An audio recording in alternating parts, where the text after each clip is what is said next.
Hello, everyone. Welcome and thank you for joining our conversation today. My name is Delmar Duala. I'm a Sikh counselor and very excited to be moderating today's conversation, which is entitled Each One Teach One, What Could We Learn from the Black Panther Party's Community Activism? And we have two amazing panelists. And before we get to their introductions, for everyone who is joining our conversation today, could you just write a few words or a brief sentence about why you wanted to join today's conversation in the group chat? The group chat will be active during various points of our conversation. If you have questions while our panelists are answering some of the questions I've prepared, please save it to the end of the conversation where you will unmute yourself and you can ask your question, and then I'll remind everyone about that towards the end of the chat. So please add a few words and at least a sentence about why you wanted to join today's conversation. So while you all are doing that, we will get into the introductions. So we have two amazing panelists. We have Ernesto Malavey and we have Dr. Jessica Gordon Nimhart, and I'm gonna let them introduce themselves, and I will start with Dr. Gordon Nimhart. Good evening, everybody. Thanks, Delmar. Thanks for the organizers for the program. Thanks to all of you for coming. I want to start by acknowledging the original stewards of the land, who in this area would be the Lenape Nation. And then I'll introduce myself. I'm Professor of Community Justice and Social Economic Development in the Department of Africana Studies here at John Jay. I'm also the director of the Ronald E. McNair Post-Baccalaureate Achievement Program. I have a PhD in economics. I study community economic development, cooperative and solidarity economics, racial wealth inequality, African American history, and community-based approaches to justice. I'm the mother of two, grandmother of three grandsons as well. And I'm an activist scholar who was raised by a family of social activists and scholars. We believe that knowledge needs to be applied to make the world better. It's the obligation of a scholar not just to excel in the field and conduct rigorous research and create new knowledge, but it's also our obligation to share and apply knowledge to help others and to make a positive change. Thank you so much for that. Ernesto? Good evening, everyone. My name is Ernesto Malavey Jr. And a graduate of John Jay College from way back in '98. I'm actually staring at my certificate in Puerto Rican Studies, which is on the wall right in front of me. During my time at John Jay, I actually got involved with an organization in my hometown of Bushwick, Brooklyn, through my local church, actually, with a mentor who was from East New York, Brownsville, and was one of the people that started the movement for schools to be decentralized.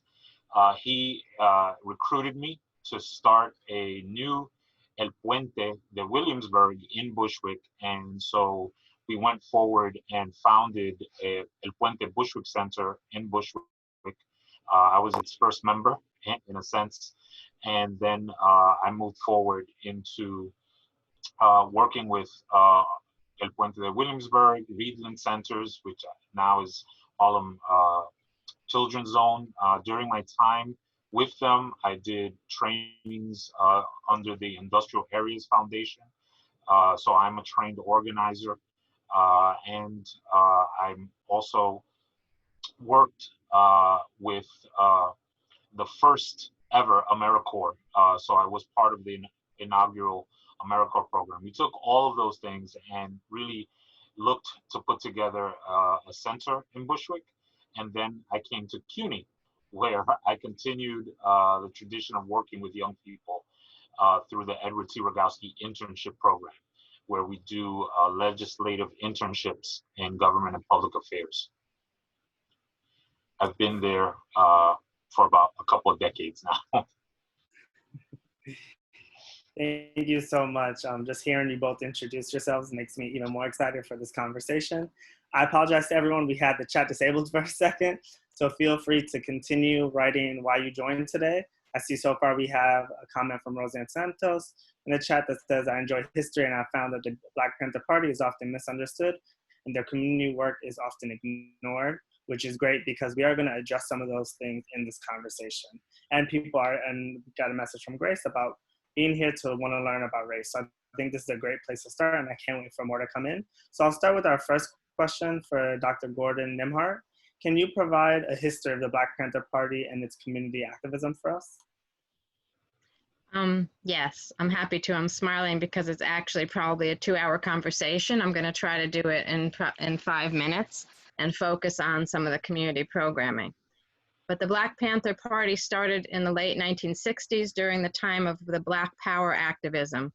And what was the Black Power activism, right? It was a part of a strategy to assert Black political and economic power and more community control over politics, land, and economic activity.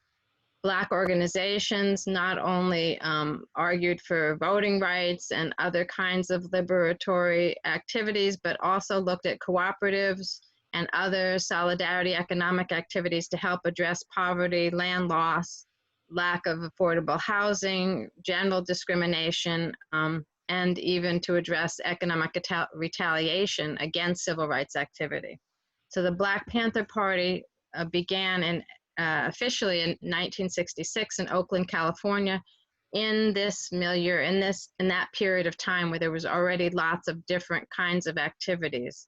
They were originally responding to multiple killings of Blacks by police and the disproportionate and unfair arrests and incarceration of Blacks. We would call that now the prison industrial complex. Some of us say the criminal injustice system. And you'll hear in a minute, or in a couple minutes, about their 10-point program. But they established themselves as both a political party and a community organization against police brutality and police misconduct. They based their initial activities on the right to self-defense. And this they did not do cavalierly. They actually studied state laws and federal laws about carrying firearms and the rights of self-defense, and they taught community members about their right to self-defense. Of course, that got them in more trouble with the law, even when they tried to stay within the law, but they were asserting that human right to self-defense. And at the same time, they realized they had to defend themselves, not just against physical assaults and the injustice system, but they also had to defend themselves against what we call state violence.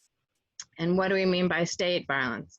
That's where all the things we talk about, poverty, inequality, health disparities, lack of affordable housing, miseducation, those are all state violence. And so they put that 10-point program together, which we'll discuss later, to address all those different issues and to talk about how they were going to address those issues. How do you address those issues? How do you prepare for revolution, which is what they were talking about? We need a total revolution of society. Well, we need healthy, well-educated people. We need protection from state violence. How are we going to do that? In an article by Mary Bassett called Beyond Berets, the Black Panthers as Health Advocates, she sums it up really nicely. She said, not only were they talking about self-defense and carrying guns, but they were mostly focused on protection in the form of programs. So she said protection came in the form of programs, not guns. And what were those programs? They had a host of what we call intercommunalist survival programs pending political revolution. John Curl calls it that. They also called it that in some of their pamphlets and stuff, but they also called it service to the people programs. David Hillier, one of the co-founders, wrote a book about this, talking about the service to the people programs. These are community organizing and economic development programs that would help people to eat well, to get health care, to have housing, as well as to fight the injustice system.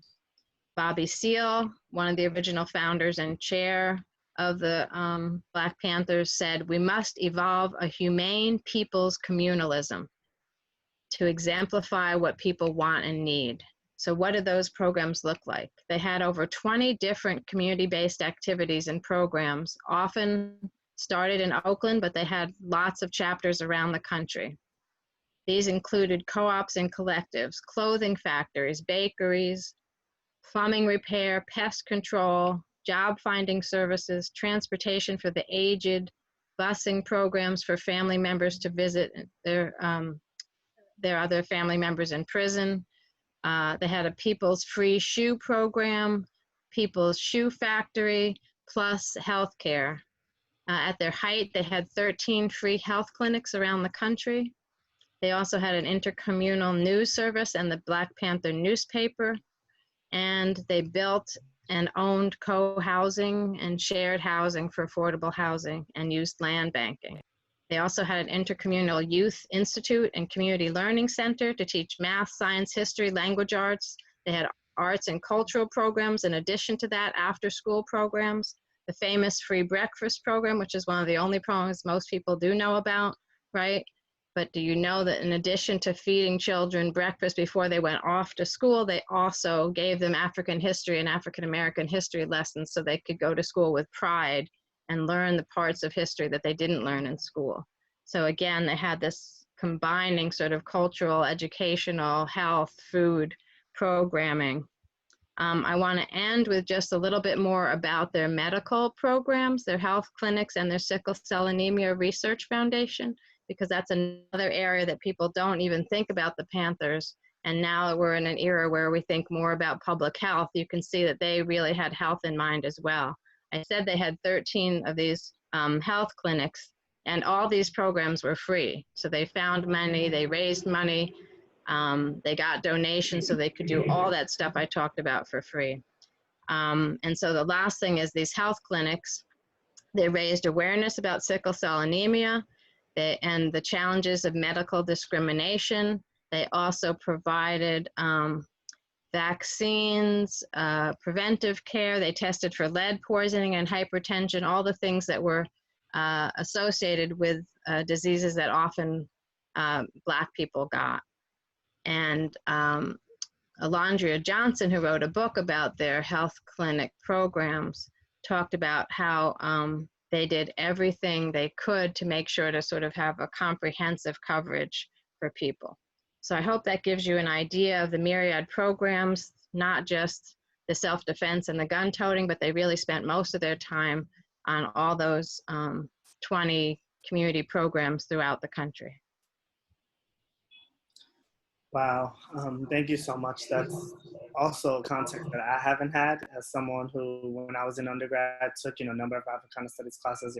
This is stuff that I never learned. I've also heard about the breakfast program and the free clinics, but never about the research or the cooperatives. And it's interesting thinking about this moment, how when Black people are murdered through state violence or white vigilantes, how we organize and how that's historical. So I think this will be a great way to segue to Ernesto, and how does this connect to contemporary activism? And can you talk a little bit more about the 10-point plan as well? Absolutely. I think that one of the things that we see nowadays, and we've seen throughout the last couple of decades, whenever we have protests, whenever we reach that critical point, we have the rage come out, but then the plan behind it needs to be there. And the Black Panthers absolutely had a plan. They put something together that actually debuted in their second edition of their newspaper. So this was not something that took a long time for them to develop. It was something that they understood they needed. And when they put it out there, it really rang true to what their principles were and what they were looking to do with their actions out in the street. It's worth reading. I'm going to read through them. And then what I'm going to do after I read through them, I'm just going to try to encapsulate each one of the points with a phrase that is representative of something that we understand it to be in contemporary activism, and some of the things that we associate with protests that are meant to, or movements that are meant to really speak to each one of those points. So in October of 1966, they put two things together. It was the 10-point plan, and then they had explanations. I'm just going to do the 10-point plan for the sake of time. We want freedom. we want power to determine the destiny of our Black community. 2, we want full employment for our people. 3, we want an end to the robbery by the capitalists of our Black community. 4, we want decent housing fit for the shelter of human beings. 5, we want education for our people that exposes the true nature of this decadent American society. We want education that teaches us our true history and our role in present day society. 6, we want all Black men to be exempt from military service. 7, we want an immediate end to police brutality and murder of Black people. 8, we want freedom for all Black men held in federal, state, county, and city prisons and jails. 9, we want all Black people, when brought to trial, to be tried in a court by a jury of their peer group or people from Black communities, as defined by the Constitution of the United States. 10, we want land, bread, housing, education, clothing, justice, and peace. As our major political objective, a United Nations supervised plebiscite to be held throughout the Black colony, in which only Black colonial subjects will be allowed to participate, for the purpose of determining the will of Black people as to their national destiny. Very powerful, very succinct as well. They understood exactly what needed to be done, and we can see that there is a great deal of intersectionality there, where some of the things that are being discussed in one are very much tied to the others, especially when it came to fiscal issues and issues around policing and communities and self-determination. So, one was we want freedom and self-determination.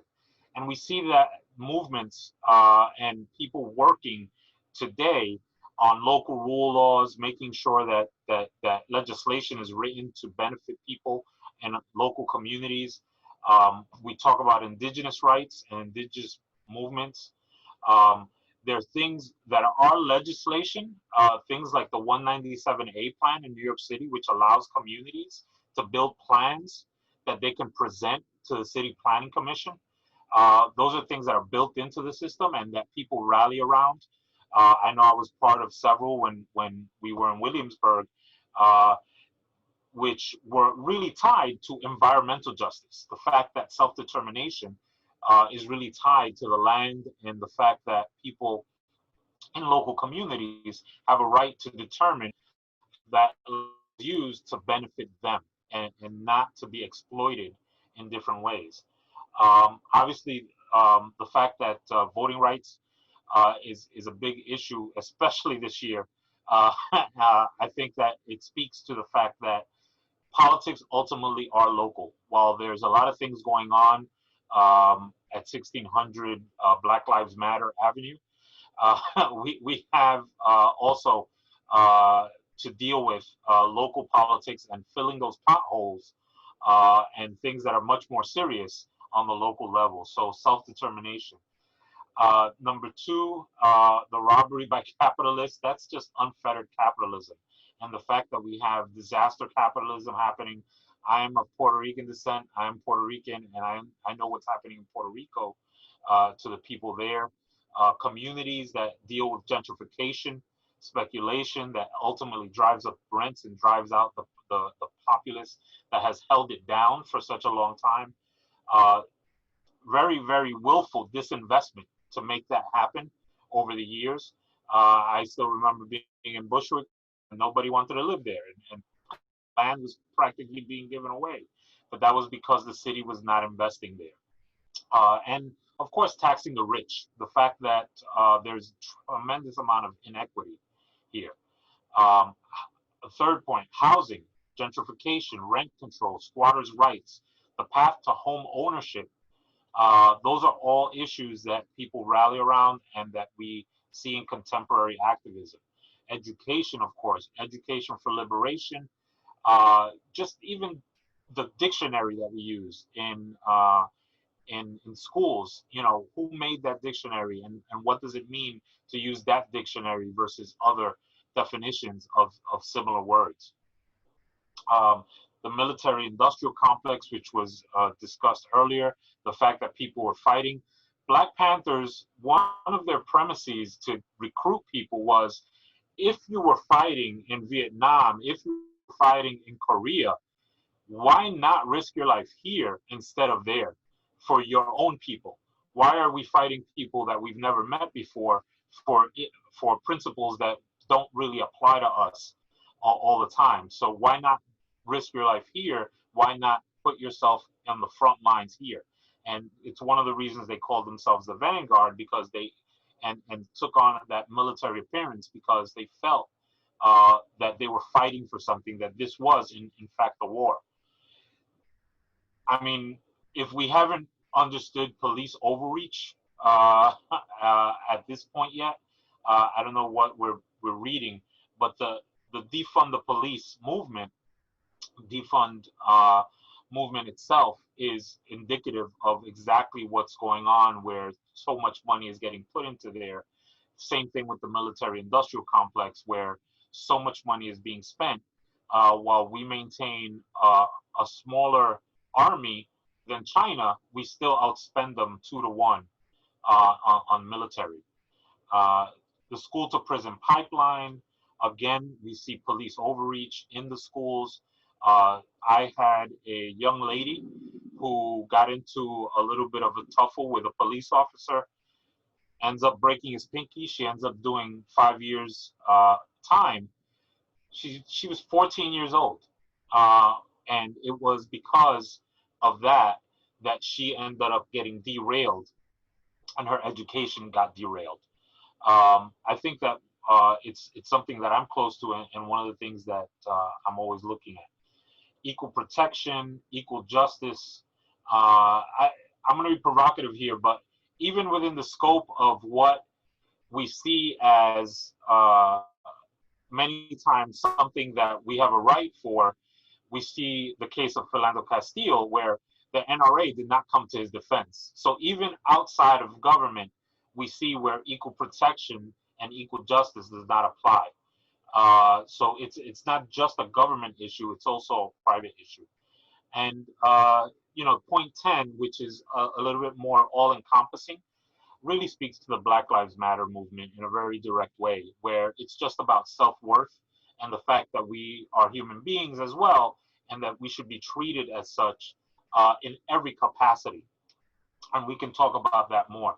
I wanted to just put that out there as kind of a starting off point, and to get the juices flowing around these particular issues. But I think that the 10-point plan, if you sit with it and you read it, you're going to see the connections throughout.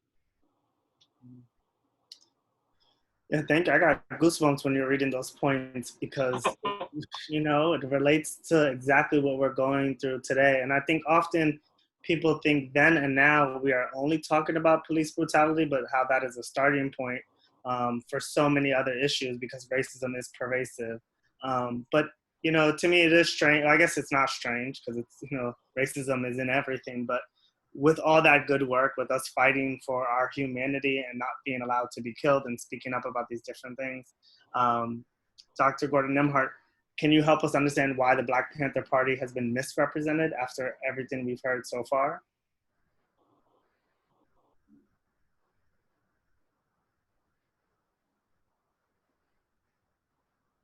Oh, you're on mute. Now I'm unmuted. Okay. I was muted, unmuted, muted. Anyway, these Zooms are going to be the death of us now, right? Anyway, it's my pleasure to also talk about why they're misrepresented, because I think there's very important reasons that we need to talk about that. I also get goosebumps when I hear the 10-point plan, when I go over it with some of my students in some of my classes. I do the same thing that Ernesto did. I try to have us read it out loud. And the first thing I ask is, so what was so radical or militant about those demands, right? Because some people still think they are, even after reading them. But most people, once you read them, you realize they're really pretty reasonable. And they're things that all of us would want in life. And so, I get different answers. Some students still say, oh, because they're just trying to overthrow everything. But most students do talk about how that kind of radical thinking can make the status quo nervous, right? And so that's the kinds of things I want to talk about, the combination of things that the Panthers were doing that would make the status quo nervous. So the first thing is you have an organization that moves very quickly, or actually even from the beginning, right? It's not just arguing about police brutality, not just demanding the right to self-defense, but arguing for a total revolution of our system, right? All the aspects of society that are exploitative, they're trying to figure out how to change those over, how to get people to live a different kind of life, and how to get people to take charge of their own economics.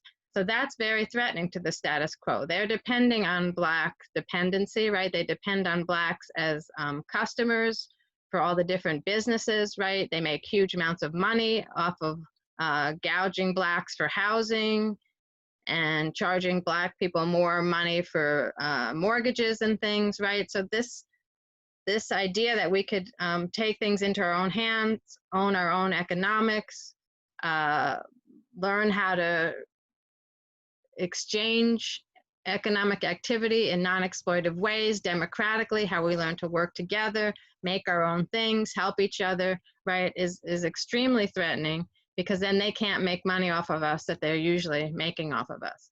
They can't control our communities the way they used to. If we start educating ourselves, start organizing and controlling our own economic empowerment and solidarity, that's a threatening example to other oppressed people.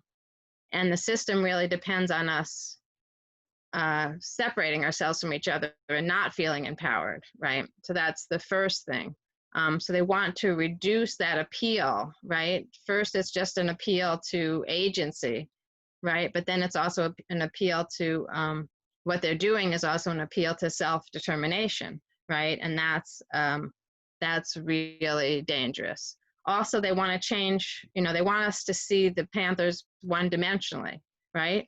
An out-of-control Black radical group that's got guns that we should all be afraid of, right? So then we can consent to being protected by the rational people.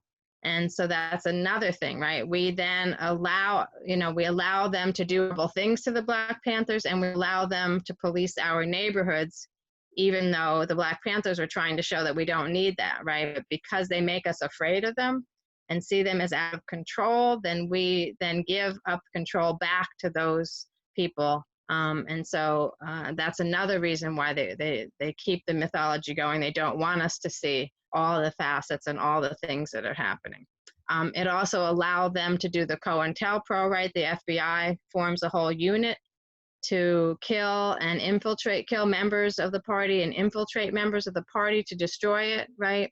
Again, because they've made us so afraid, because they don't let us see what the party's doing, what the people are doing. We allow them, right, to take over and say they're protecting the rest of us, and it's okay for them to kill and infiltrate.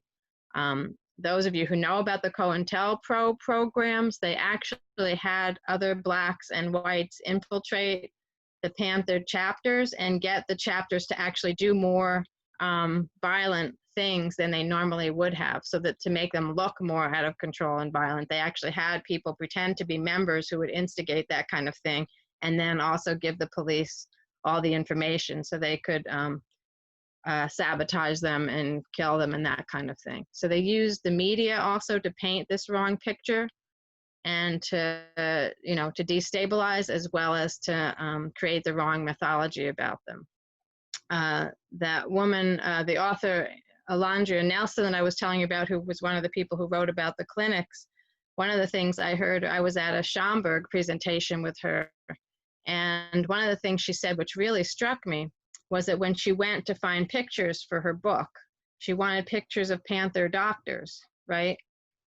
And the University of California, Berkeley Library actually has one of the best archives of the Black Panther Party, because they were right there in Oakland.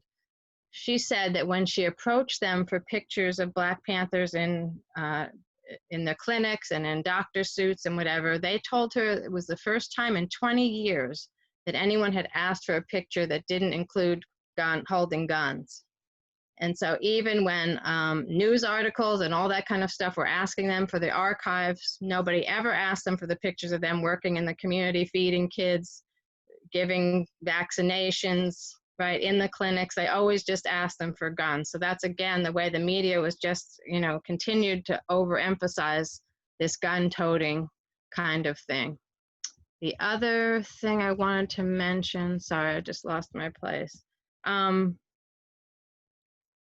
They also were extremely popular in some places like Oakland, right? They pretty much had taken over the town of Oakland. In fact, 2 of the Panthers ran for office in Oakland. They tried for mayor, and I think one of them did get in the city council. So they're very overwhelmingly popular. So again, they had to be stopped because the popularity was growing, and they had a program, right? Remember, they have the 10-point plan. They had a program. They had an affordable housing program. They had a food program. They had a jobs program. So the fact that they weren't just criticizing, but they had strategy and plans and programs that were viable, that they were actually doing them, right? So again, they had to be discredited because they would show that it was possible to do these alternative things, to be different, and they couldn't have that happen. And then the last thing, or maybe it's the second to last thing I wanted to say, this demand for community control was also dangerous. I think I might have said that already. The upholders of the status quo really don't want people to be critical thinkers and activists and have, you know, that combination of critique and strategy. And so it really behooved them to make it look like that wasn't what was happening, and that wasn't what was working. Cornel West has said, you know, the Black Panther Party spoke to the needs and hopes of the local community. It combined bread and butter issues of everyday people with deep democratic empowerment in the face of oppressive status quo. And that just couldn't be tolerated. That's just too dangerous in our society for that to go on. And finally, I have a quote from Fred Hampton, who hopefully you all know was the head of the Black Panther chapter in Chicago, whom the police shot and killed when they broke into his apartment and while he was asleep, and killed him, what was it, 12 times, or shot him 12 times or something. He once said, "We are going to fight racism with solidarity." Well, that kind of coalition building is really dangerous, right? Because the system of racial oppression exists because it keeps us all divided, hating each other, hating ourselves, divided from each other. And yet the Panther leaders, not only did they have a plan, right? They had agency, but they also had this notion that we were doing it together from a place of solidarity and love, and that's really dangerous. Thank you. It's so much to take in. From the images, and I'm also thinking about all the images I've ever seen of the Black Panthers. It's always with guns and all black, and I've never seen a photo of a clinic. And even we hear about the breakfast program, but I also haven't even seen photos of Black Panthers in the breakfast program. So I think it's just so interesting how these things that may seem minor, how powerful they are and how insidious it is. And it just makes me think about how a lot of that is happening today. And we can all probably think of ways the Black Lives Matter movement is being portrayed or infiltrated, and how these things are constantly reoccurring. With hearing all of that, Ernesto, where do we go from here as a community and an institution?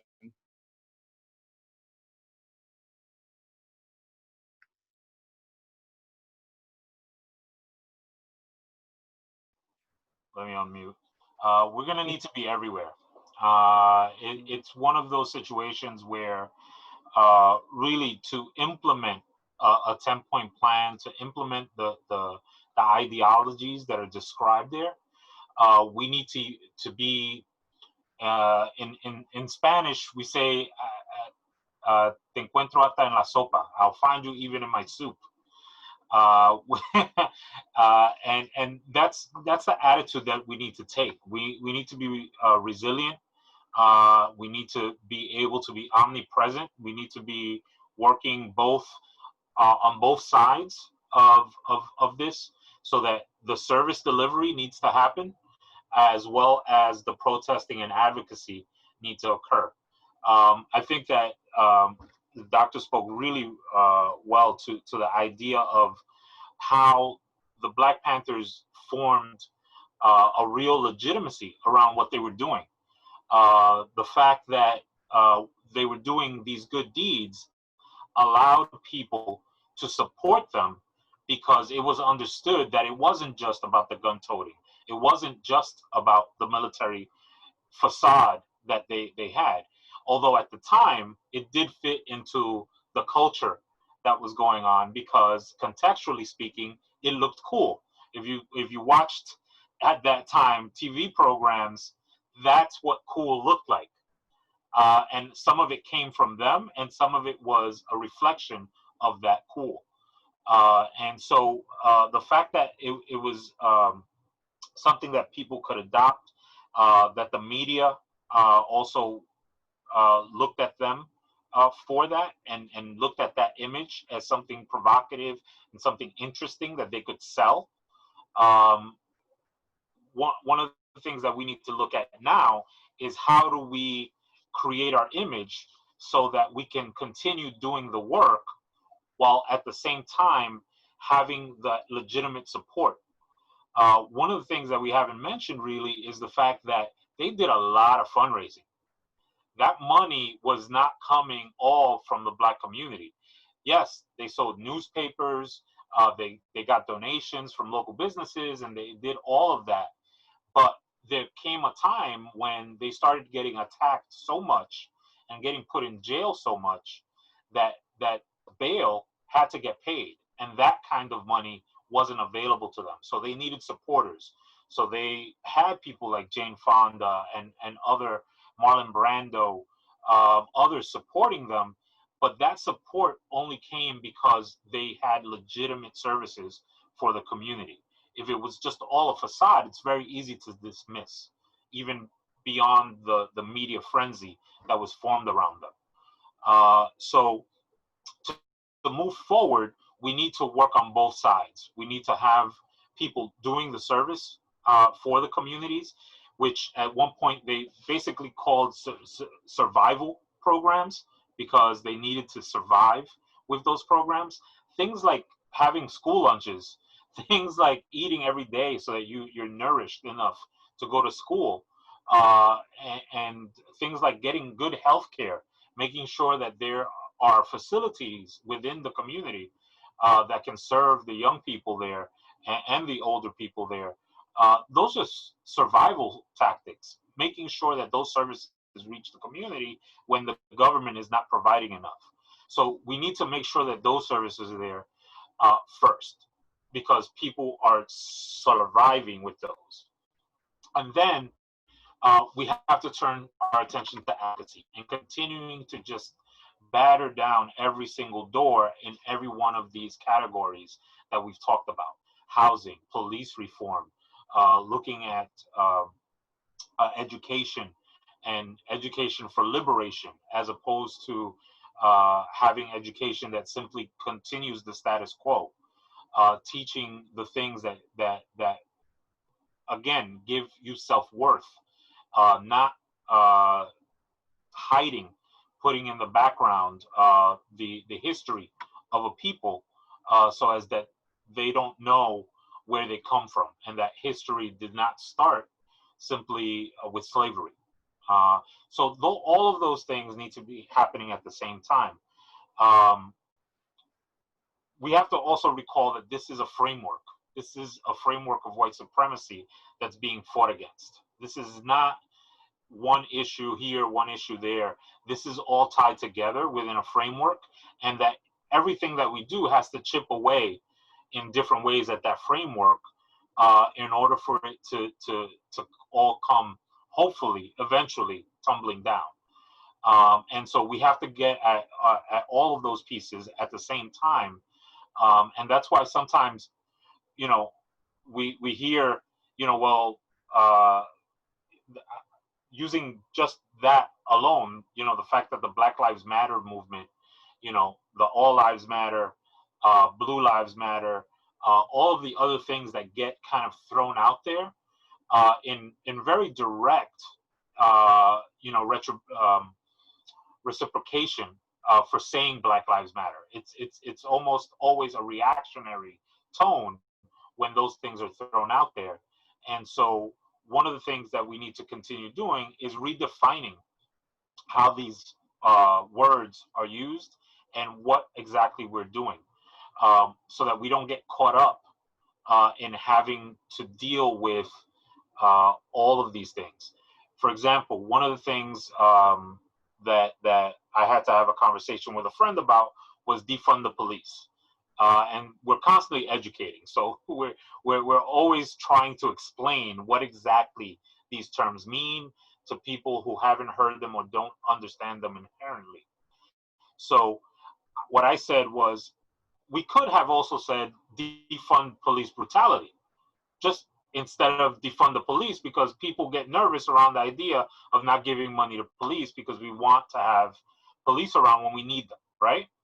And so, but defund brutality could be a little bit more direct. So sometimes within the scope of what we're doing, we also have to make sure that we define things properly and we use the right words to do these things, so that we don't waste time having to explain and having to deal with 10,000 memes that are just going to serve to really distract us from what the goals really are. Because that's what ultimately happens. And there's a tremendous amount of distraction in the United States, whether it be on social media, or whether it be just trying to live our lives, because our lives now, especially within this pandemic, have gotten even more complicated. So I think that generally speaking, we need to try to take away the distractions, focus on the things that are important, and whenever somebody kind of throws something at you that flies in the face of these things, you attempt to educate, but we have to start also setting limits on how much attention we're going to pay to those distractions, because they are taking us away from the real work. And time is limited. I know that I thought at one point I was going to be in John Jay forever. It felt like, I was spending my time there a lot of times. I think I only did student government for one semester or two. But the time that I spent there went really fast. And we go through these cycles, and then we get to a point where we say, okay, now I have to worry about my mortgage. Now I have to worry about my kids. Now I have to worry about these other things. And, in the scope of what's going on, we need to make room in everything that we do to really take on this idea of liberation, and take on this idea of being in the soup, so to speak, being in everything. So in everything that we do, we need to be Black Panthers, whether it's raising children, whether it's going to school and educating yourself, whether it's being at work and making sure that you don't allow people to say things that fly in the face of liberation, and that you educate people in ways that helps them understand what this is all about. So in basically everything, you would want to be or take on the attitude of the 10-point plan. And it's tiring. I can tell you, it can be very tiring to have that switch on all the time. But if we are to move forward, I can talk to you about tactics. I can talk to you about how to organize and how to, build movements and things like that. But really, in the time that we have today, I want to focus on the fact that you have to embrace that this is something that you have to do for yourself, and that if you're going to act on these things, that you understand why you're doing them, and that you commit yourself to doing them in very real ways in everything that you do. One of the issues, there were plenty of women leading the Black Panthers. And yet, if we look for pictures of them, we find them, but they're not always in those positions of power that they had within the scope of the leadership. Those are the kind of things that we see today, where we do things in sort of we do things halfway, where on one end we're saying, yes, I want to be vegan, I want to eat healthy, but then you go out and you buy, some new leather boots. It doesn't work that way. You have to be that person all the time, and so I think that a lot of it starts with yourself, and a lot of it starts with embracing the fact that this is the principles you're going to live under. They had to do that.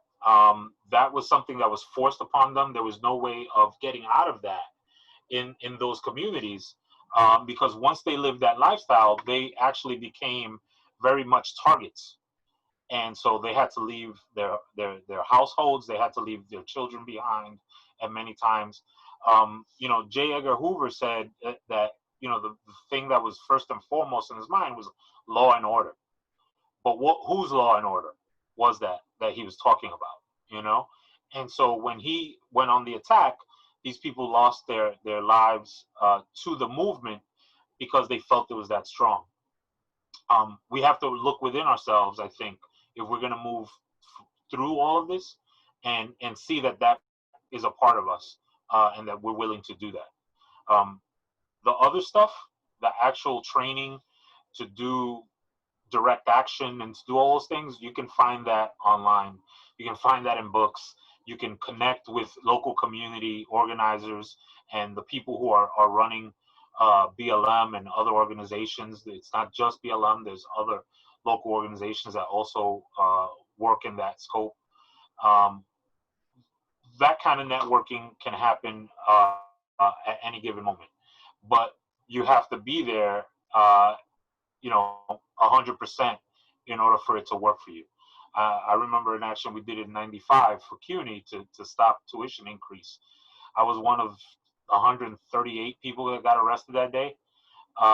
We trained for 3 months to do that one day. It wasn't like today where things just sort of happen and they show up on the news. There is a real training that needs to go with these things. And so before you enter that type of training to do direct action, to do that kind of organizing, you need to have it within yourself. So that's why I'm focusing on that. I think that's a great point. I think also right now, a lot of people feel comfortable speaking about other institutions or other people who are enacting racism and not really looking within, right? How we all internalize either superiority or inferiority, how our work environments, even work environments that are predominantly run by people of color and predominantly people of color staffs, how we can internalize some of these same messages. So it's important for us to look at our families, our communities, our workspaces, so we can shift those institutions and communities just as much as we're critical of, folks that we see online or, in the media. I think that's really important. Is there a question that either of you want to ask one another from hearing yourself speak or hearing each other speak? I do have a question. Mine is actually, Ernesto, about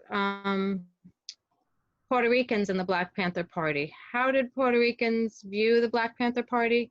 And I believe I understand that the young lords sort of modeled themselves on the Black Panther Party. So I wondered if you could talk about those relationships or connections. They did. Yes, they did model themselves, and they did at one point start to connect. I think that one of the things that when you mentioned Fred Hampton, immediately came to mind that he was one of the reasons that he was attacked so vehemently was because he was building legitimacy around these networks he was creating, not just with the Brown Berets, which was another group of Chicanos that also resembled the Black Panthers, but the Young Lords and poor whites who were organizing in the Appalachians, in the Appalachia. So they actually modeled themselves and took on some of the programs. And one of the things that we need to see is that a lot of the similarities around their look also were determined by specific points in time, and taking advantage of the fact that they were doing things within the Black Power movement, doing things that were provocative. So standing out there, just their mere presence, standing out there with the leather jackets and the berets and the military appearance, things just like that were challenges again to the powers that be. And so they were taking on that appearance, but also they were capitalizing on moments in time. The Young Lords, for instance, one of the things that happened was the strike, and the garbage started piling up in the community, and they wouldn't come get it. The government refused to go to those neighborhoods because they were poor neighborhoods, and they didn't feel like they needed to service those neighborhoods. So whatever time they had with sanitation, they would send them to the neighborhoods that were more affluent. Eventually, what the Young Lords did was capitalize on that moment by really just taking the garbage and putting it in the middle of the street so that cars couldn't pass. It was essentially a form of blocking off any commerce from coming through the community, and the government, the local government, needed to act on that because they couldn't allow that to happen. Because now the businesses were calling them and telling them, and the people that were trying to get downtown couldn't get downtown from upstate, and so they had to tell them, you got to do something about this. So part of how they modeled themselves was also to capitalize on moments, the way the Black Panthers capitalized on that moment with Ronald Reagan, where all the media ran to them because they showed up at the Capitol steps. There's other moments where the Young Lords also emulated the programs, the food programs, and made sure that there were community kitchens, and made sure that they were emulating them in the more positive ways, because they still had to deal with the same issue, which was legitimizing themselves. Now, one of the major differences was we weren't, in New York City especially, or in Chicago, we were not, as far as the Young Lords are concerned, we were not close to Hollywood. So that support that came was a little bit different. And even in New York City, where the Black Panthers would have fundraisers in the houses of very well-to-do people in the media industry, and others who were writers and activists. They would have basically fundraisers in the houses. That didn't so much happen for the Young Lords. A lot of their support came from the community, and through community organizations that were already there. So that was one path that was a little bit more distinct for them. Did I answer your question? I just want to make sure that I covered the question. Yes, you did very well, as usual. Thank you so much. So, Delmar, would you like me to ask a question? Yes. Okay, I'll continue then. So, one of the things I mentioned was the fact that Hampton started working with white groups.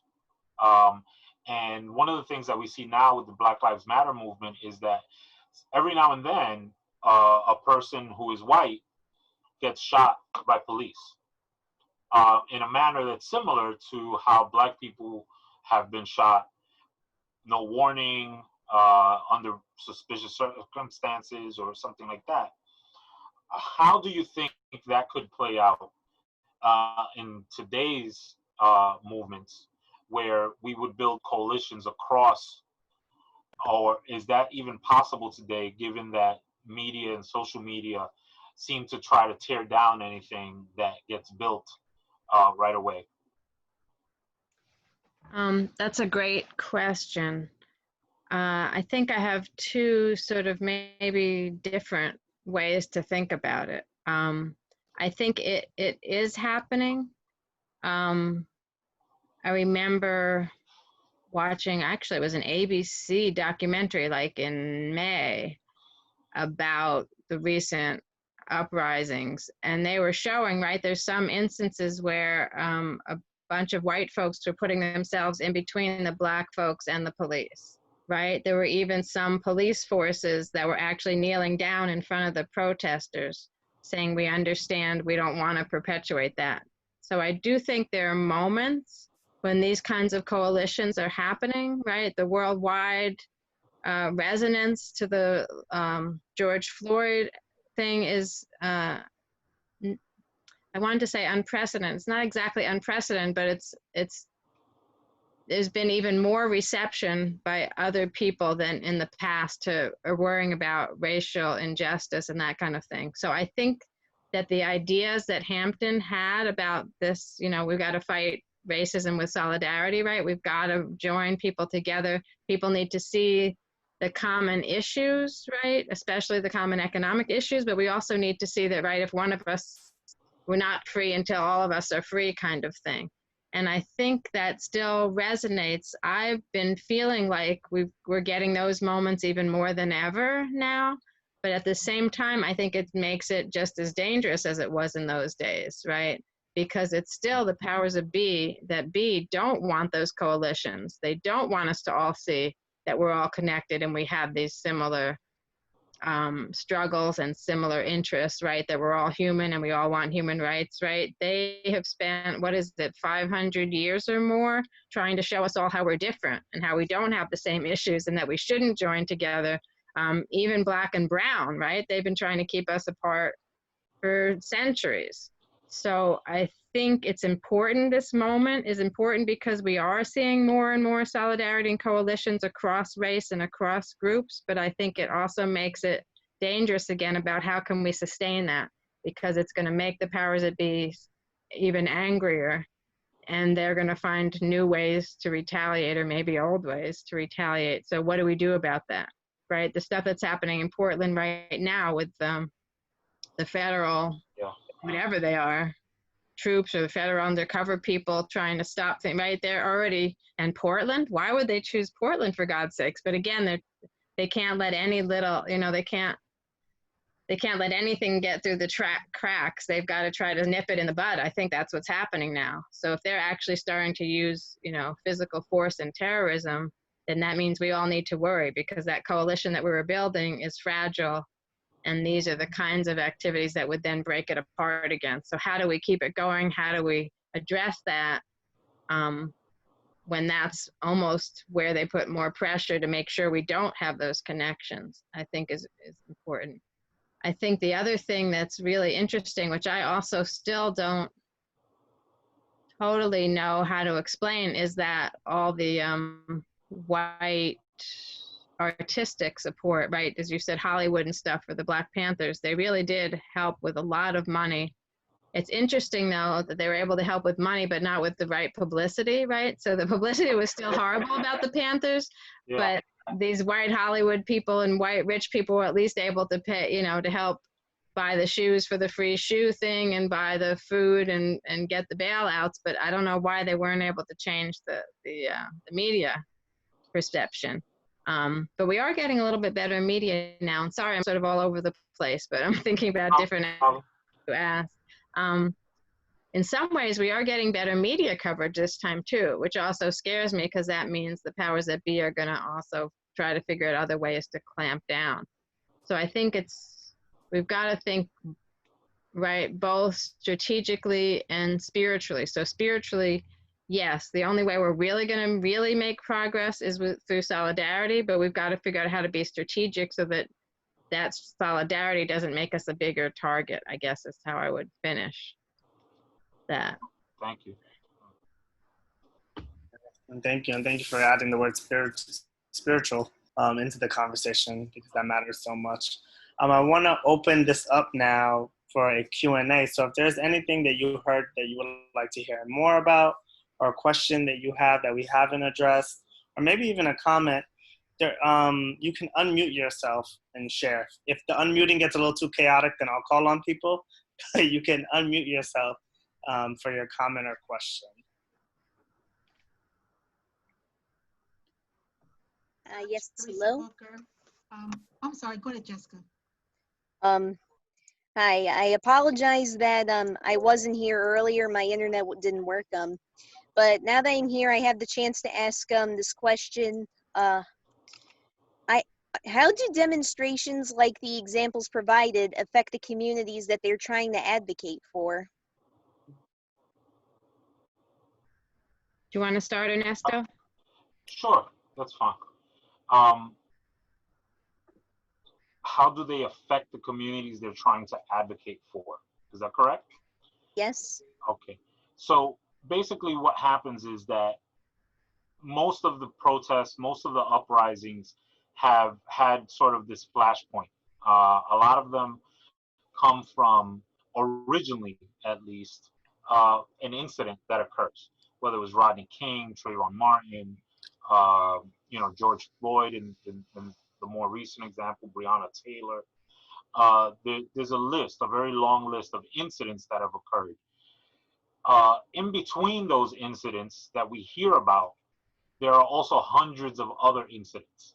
And within even those hundreds of other incidents that are occurring, people are living in substandard housing.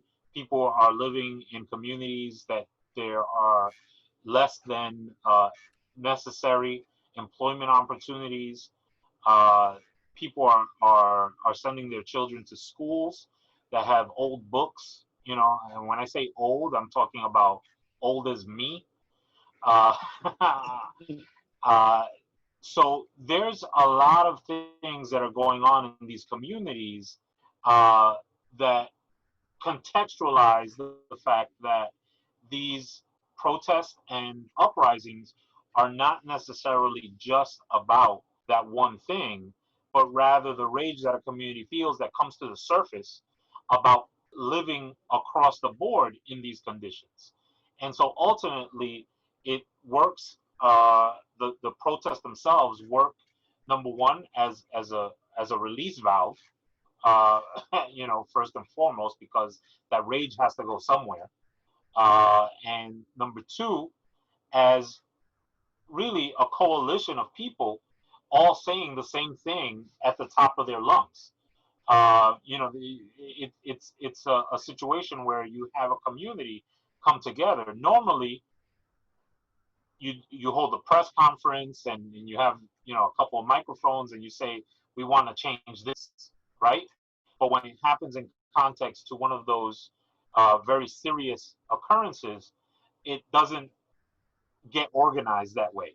Not until a little bit later, because not everyone is part of the more organized units that put together, the orderly sort of protest that people and the status quo wants. It also, I think, helps communities in the sense that um, it really brings attention that the community has been probably already begging for 100 different ways. The fact that there's still no people still aren't drinking clean water across Flint, Michigan, after it became a national. The fact that we still have incidents of women, indigenous women being killed constantly. Uh, the fact that we have, those are all things that the government should really be paying attention to all the time and should be solving as problems, but they don't get solved. And so that tension stays there. So one way that we bring attention to that is by having these protests, uprisings, whatever you want to call them, occur in a very public way. So ultimately, they do something very positive for the communities. There are those who would say, well, they're destroying their communities, they're destroying, public property, they're destroying this, they're hurting themselves more than they're helping themselves. But when you look at what the real issues are and the fact that people are living with those issues every single day, the idea that somebody breaks something for 2 or 3 days um, is really the priority on not breaking stuff really goes down the list because people need those other things taken care of, and nobody has been listening to them for such a long time. So I think ultimately it is a positive effect. There are, again, incidents where things get ugly. That is probably a side effect of the fact that these things were not taken care of beforehand, and that really the rage has been just sitting there for too long. And again, it's one of those things. It's like a health issue. You know, you get a little bump on your arm and you don't pay attention to it and you start scratching it and you ignore it. You don't go to the doctor, and all of a sudden you go 6 months later and you have a staph infection or something worse. You know, uh, well, this is the same thing. This is something where you have to pay attention to those things that are hurting communities, or there's going to be some sort of, uh, reaction that is um, much bigger than what you would expect. In week one, it could have been taking a couple of antibiotics and a Band-Aid. In week 36, it's an operation. Uh, and so I think that's the way that we need to look at some of these things. It's again, terrible that people have to get to that point to begin with. But it's necessary many times for people to get there, for other folk who have power to listen to them. So in that case, I think that it's ultimately uh, meant to help the community more than it is to hurt it. Yeah, Ernesto, I'm so glad I had you go first because that was great. I just want to add two other little things to that. The other thing that happens, again, the media focuses so much on the violent part. They miss all the organizing and other kind of things that go into, I mean, maybe people didn't organize the violent part, but they organized to get their demands done, to get people to come to an action, that kind of thing. As you said, one of those actions you personally did, you had 6 months of training or something about how to do 3 to 4 months of training, right? So we miss that because the media, again, focuses on the immediate sensational thing of somebody breaking a plate glass window at somebody's business, right? And again, we worry about property more than anything else. So the media focuses on property damage, not the damage that you were talking about that actually leads to why people might get so angry. And then they don't focus on all the strategizing, training, education, organizing that goes into getting people to collectively say enough is enough. And so often we think that communities are suffering because they were, the glass is in their it was broken in their neighborhood, but we're not looking at all the ways that communities got empowered by being part of the whole long process of how do you argue for your rights, how do you come together as a group of people to fight for your rights, etc. And the other thing we also miss because people want to focus so much on property damage and violence, we miss the fact that unfortunately in this society, you don't get heard unless there's some big violent action, right? So we often, I know when I was younger in the 60s, we often used to say, people wouldn't have brought Martin Luther King to the table to talk about change if we didn't have the Black Panthers and Malcolm X scaring them and making a big ruckus, right? So in some ways you have to have both. You have to have the vocal outrage, the outbreaks, because that's how you get listened to. And then sometimes it's the same people, sometimes it's different people that you can actually get to the policy table to try to get policy changes. But the people who are just quietly trying to get the policy changes, unfortunately in our kind of society, they don't get heard until there's also violence behind them. So I think we also miss those kinds of connections.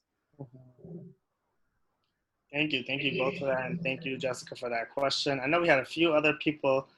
Dr. Booker, I know you wanted to go next, and then we'll get to Roseanne. and then the question in the chat. Thank you very much.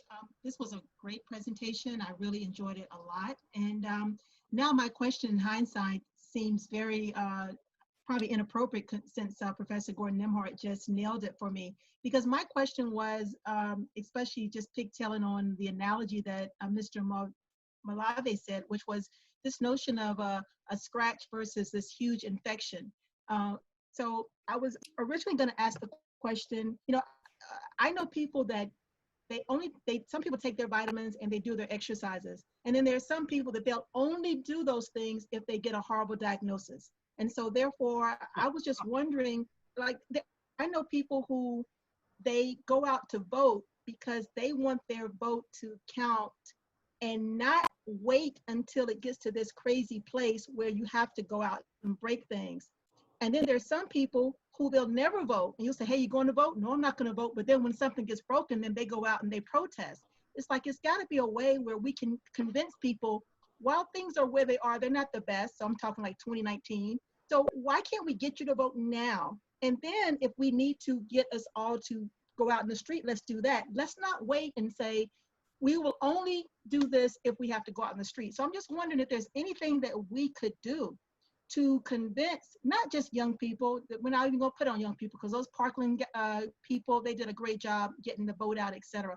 Is there something that we can do to just help the community to realize that if you're not at the table, you're on the menu. You are on the menu. Thank you. Could I? One of the things I work with the City University of New York, and I work specifically with students who, many of them are policy wonks, many of them are interested in government, some of them have already run for office and won, political office, and every now and then I come across students who are of whatever political persuasion, but that are adamant that voting doesn't work or that voting is not necessary.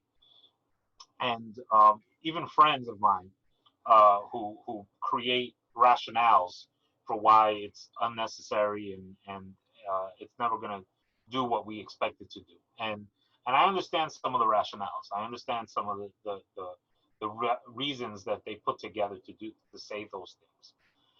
Ultimately, I always go back to the idea of politics is local, and the fact that when we're having elections, and I'm not talking necessarily always presidential elections, which are the ones that everybody sort of pays attention to the most because it's on TV and the media makes it into a big thing.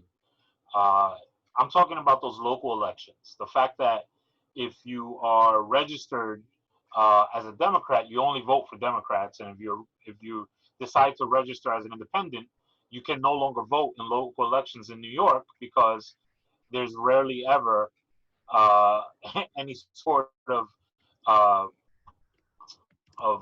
platform in which you can actually make a difference at that level as an independent. So we see that the mechanisms are already there to kind of disenfranchise people if they want to be independent thinkers. So you're already forced into a situation where you have to pick Democrat, Republican, so that you can work on that level or make change on that level. But then once you do that, the one thing that I try to use to convince people that voting is more about local politics is that every election district, every one of those little voting booths that you go into back in the day or now, every little panel, with the form that you use to block out who you want to vote for, is monitored. And every one of them has a count as to how many people are voting at that location. Sometimes you have 4 or 5 of them in one place, like a school. Sometimes it's just 1 or 2, like in a senior center. But each one of them is monitored, and they know how many votes get cast at that election district. And what I tell students is, if you go to the Board of Elections, you can find out what districts have more votes, block by block practically, election district by election district. So what happens ultimately is that when somebody wins and goes into office, that person knows that this block over here voted for them, and that block over there, 3 or 4 people voted on that block. And so when somebody makes a phone call that there's a pothole in front of their house and it needs to get filled, and both places make that phone call at the same time, which one of those 2 places do you think that that politician is going to make a phone call to sanitation for? The block that had 3 people voting, or the block that had 150 people voting, and throws a great block party every year in July, and that they can go to and see 150 people who vote at that block party.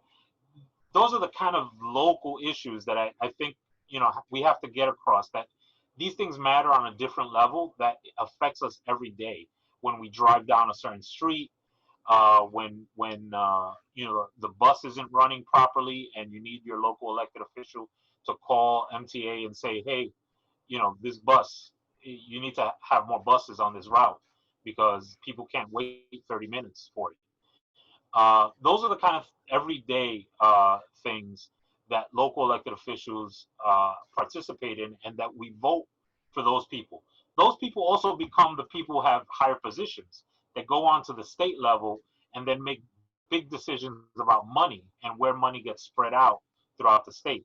And sometimes those people even go on to other positions like congressperson, and the way their attitudes were formulated through this entire process, if that person skated through because nobody really voted in that district, nobody ever challenged them, nobody ever put them on their heels, with a little visit to their office about why they aren't doing something about a local issue, all of those things are going to matter to that person down the stretch.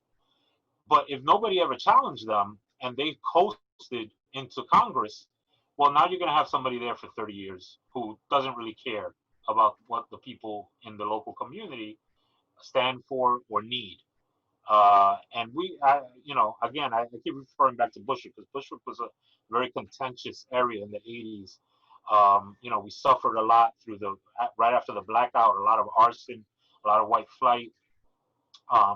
And I still remember when now Congresswoman Nydia Velasquez came up to vote. The person that we had in that district that was a congressperson had written that year, I think, 700 bounce checks or something like that. Had an office that nobody ever knew where the office was because he didn't advertise it. And he had been there forever, and the community had become a Latino community for years, but he wasn't representing them properly. And so a coalition of churches and organizations came together to say that this, and it was a very gerrymandered district because they made it so that it would have Latino representation, said, we're going to have somebody in this district that represents the people of this district. And it made a world of difference just to do that. That was on the congressional level. She had been a city council person before, and one of the things that happened is that community had to decide on what new direction they were going to chart for themselves. But that happened at the local level. And so I'm always, pushing students to understand that the vote, whether, you're doing it in a presidential year or a senatorial year or whatever it is, ultimately what you're really doing is trying to affect the local politics, because that's what's going to take hold. And that's probably where you're going to have more of an effect for your everyday life. If that doesn't convince a person, that your daily life is going to be affected by who you put in that office, there's, send them to me. I'll talk to them and find out what it is that they have a problem with.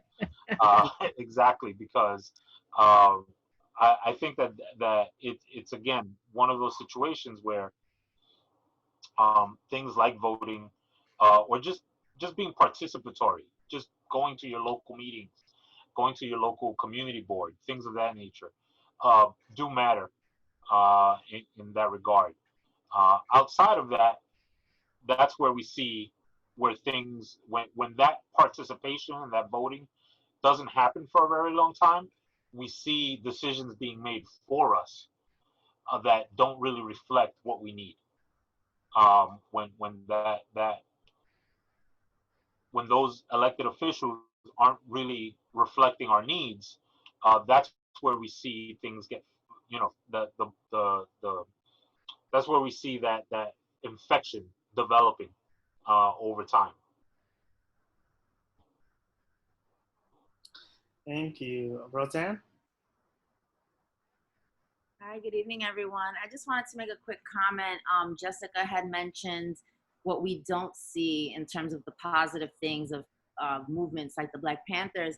And I wanted to give credit to the fact that many movements come out of students or come from students. When you look at MLK and his era, you look at SNCC. SNCC was all about bringing students and young people into the movement because the movement didn't have that young feeling, and you need young people to support you if these movements are going to move forward. You know, out of that movement came Stokely Carmichael, who was from the Bronx. Woo-hoo, I'm from the Bronx. And he was highly intelligent. He graduated from Bronx High School of Science. So we also don't see the level of education and the intelligence that these folks are bringing to the table, and they're constantly being shown in the media as thugs, gun-toting. You don't see them in the medical jackets, as Jessica mentioned from the book that she recommended. And I always like students to know, I'm hoping there are some students on the call, that they're the ones who make a lot of this stuff. They're the engine. You know, people our age and older may come up with the ideas, may open the path to like the politicians and to DC. But in the end, if we don't have the support and if we don't recognize the work that young people do, when you look at the young lords, many of those people were kids. They were 16, 17, 18 years old. And they're out there doing what they have to do so that their futures are brighter. So it's just really more of, I wanted to recognize that a lot of these protest movements in history is also a history of student protest.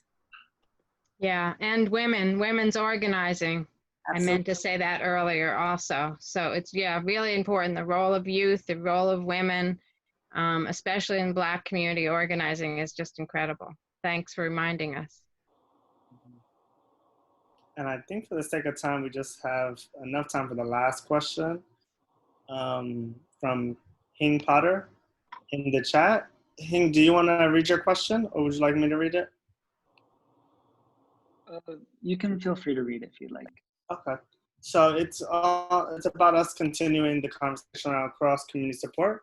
And can this be discussed a bit more on how APIDA, which I believe is Asian Pacific Islander and Desi Americans, Latinx, and Indigenous folks receive the Black Panther support and their platform, and how they might have stepped up to support the movement, how this might have evolved over time today with Black Lives Matter. Is there progress, or what pushback has there been? I'll start. It's not my area of expertise, but I'll just say a couple things. Hopefully Ernesto can wrap it up for us. I think there's a couple things. My understanding from all the things I've read and living through some of that history, et cetera, is that a lot of the support, that solidarity that we keep saying the Black Panthers sort of had in different ways that was also threatening, was because all the different groups, whether they're Asian, Indigenous, white, that, you know, the, I think I said it already, but I'll try to say it in a different way. But anyway, that if we don't address systemic racism and oppression of the most marginalized and oppressed, then none of us will ever have a better life, right? And so that once people start asserting that agency, saying, you know, I need to take care of my community, my people, and we need to do this because the whole system is wrong, other groups will support that because they realize that they need to support that because they're really not free either. They're really not, you know, their communities suffer from similar things, from, you know, the side effects of racism, as well as all the issues about predatory capitalism and oppression and poverty. And so once you see one group really standing up, as I said, with a strategy, not just a complaint, right? I think you realize that you need to join with that group, help that group, and then it'll spill over into what will help your group. And then and the stronger connection. I think also, throughout the centuries, we saw it sometimes in the labor movement, though the labor movement has waxed and waned on this, but this notion that, right, if they continue to divide us, we'll never win, right? But if we realize that we're all basically fighting for the same stuff and fighting against the same things and fighting for the same things as a united front, everybody has a better chance of winning.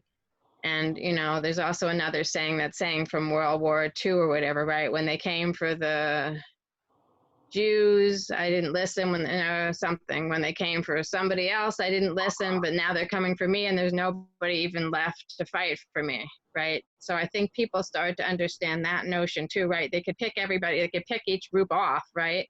And neutralize and destroy a group, but then by the time it gets to me, then I have nobody else to help me, and I'm as easy pickings as everybody else. And so that sense that we really have to work together from the beginning. And so I think it's helpful when they see the first group kind of stand up and scream about it. It's easier to then say, okay, yeah, let's be part of that and make sure that we can all win. That's the best answer I've got. I hope that was helpful.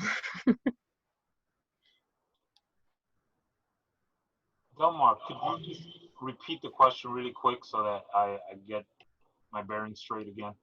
Yes. I was trying to answer another question in the chat. Gotcha. So it's about continuing the conversation of cross-community support. Okay. And can this be discussed a bit more on how APIDA, Latinx, Indigenous folks receive the Black Panthers and their platform, and how they might have stepped up to support the movement? And how might this have evolved over time today with Black Lives Matter? Is there progress, or what pushback has there been? Personally, I think that one of the things that makes it difficult to have that collaboration is that each of those groups is continually bombarded with opposition. And so, we saw what happened with the pipeline and how, the business community just, they were relentless with trying to get that squashed, despite the resilience that the indigenous folk showed in the face of, the oil business is one of the most powerful factions that exist, and they still were not able to push back on them.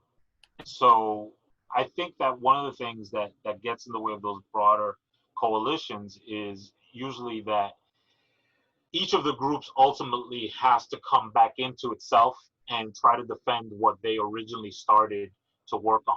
And that takes a tremendous amount of energy away from building coalitions, because coalitions need to be supported in a very different way than just internal structures. And they're very tenuous as well. The idea, you know what, let me give you an example. As part of, I mentioned the fact that I was part of the first AmeriCorps group, right? So part of the training that went into that first AmeriCorps, which is basically the Peace Corps, the domestic Peace Corps that Clinton put together. They call it VISTA now, and it goes by different names depending on what organization is sponsoring the positions. But AmeriCorps started out, and they decided to bring people from across the entire country to one little island in San Francisco, a military base actually, to build community together for 1 week. And I don't know whose idea it was to just kind of throw gangbangers from Los Angeles and Nation of Islam guys from Harlem and after school centers from Texas all in the same room or the same island, and just say, guys, go be peaceful together. But they did it, and ultimately what happened is we had pushback on the program, one of the things that I remember the most is the fact that all these little groups started, to build coalitions that would present statements about what they thought was wrong with this thing, with how it was organized and stuff like that. And so you had your African American group, you had your Latino group, and you had environmental group, and all these little coalitions started, all to put together statements.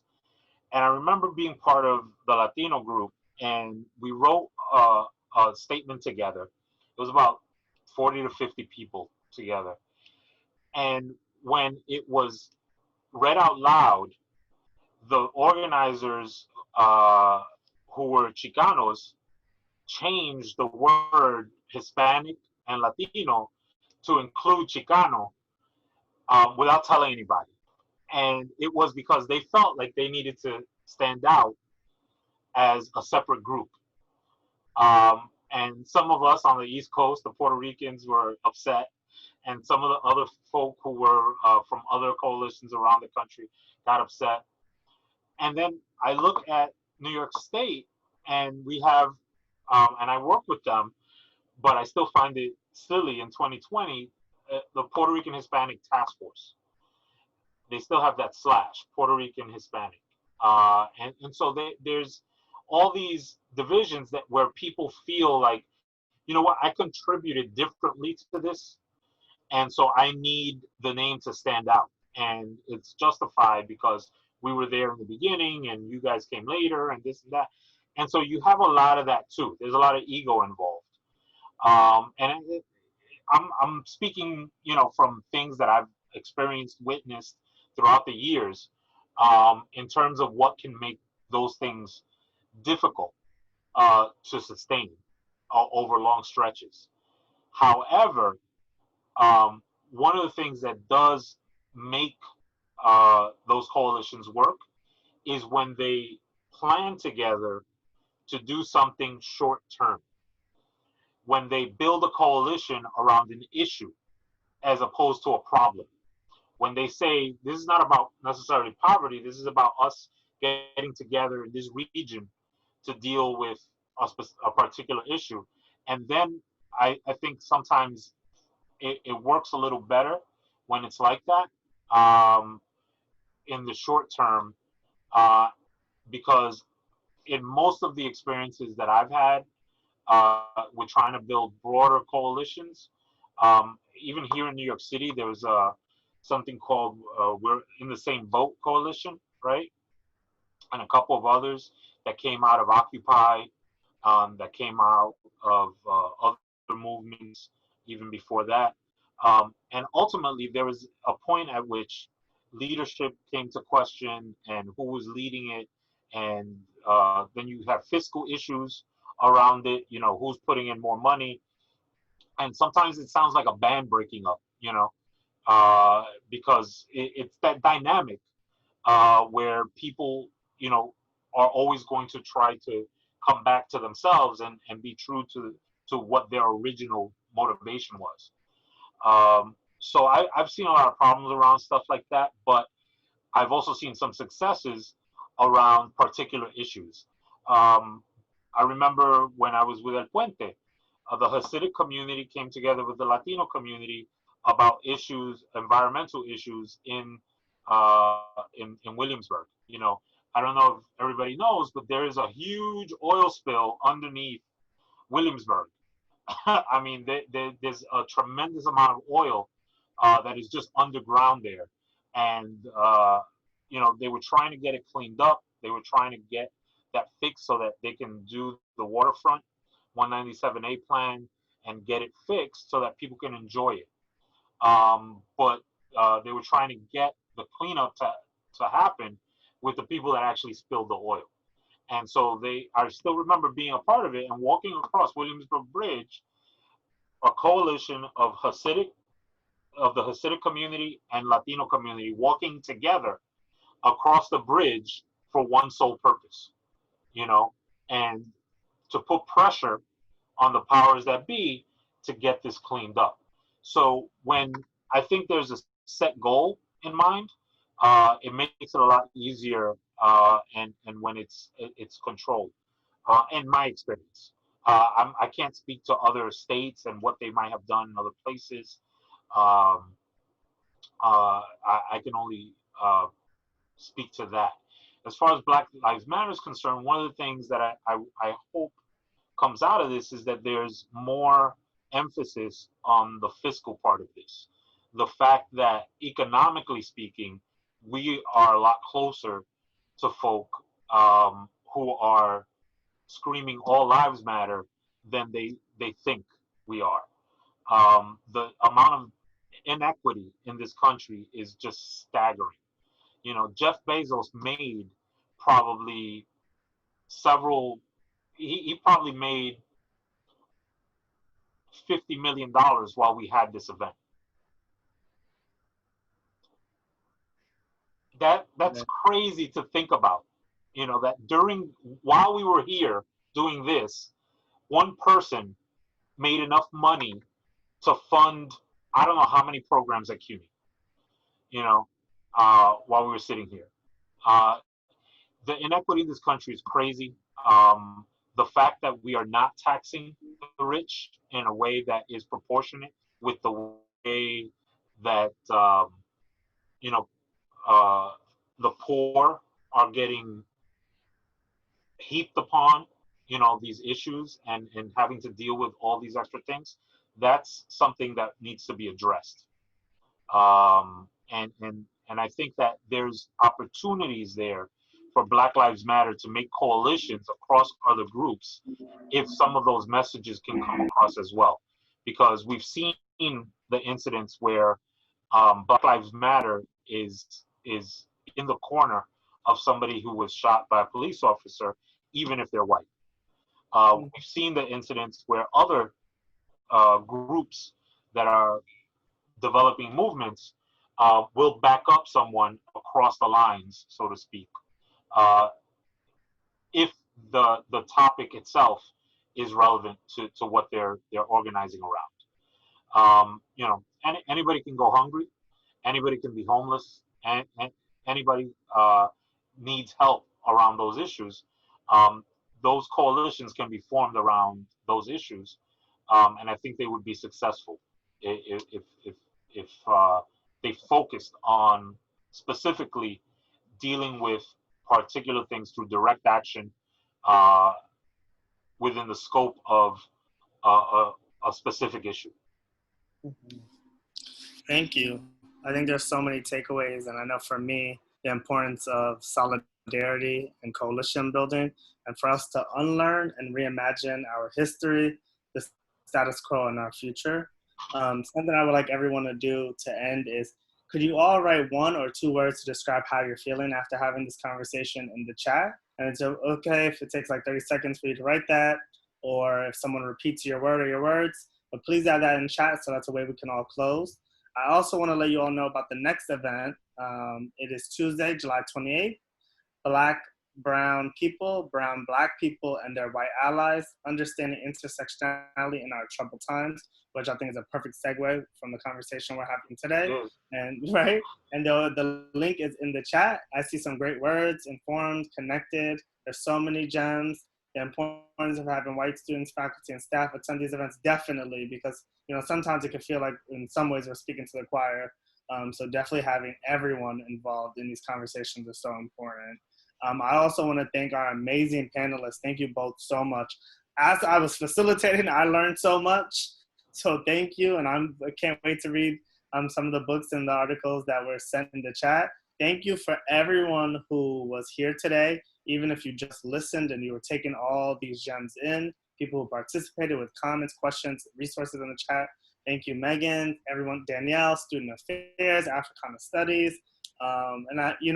With everything going on, it's great to know we not only have so many resources in our own community, but just how we can come together no matter what's happening. So thank you all so much. Bye, everybody. Good night. Stay safe. Wear a mask. Yeah. Have a nice it'll be day. recorded. And remember, in the end of the day, we're all the same species. We're all in this together. Thank Right. you. Bye, everybody. Thank you. All right.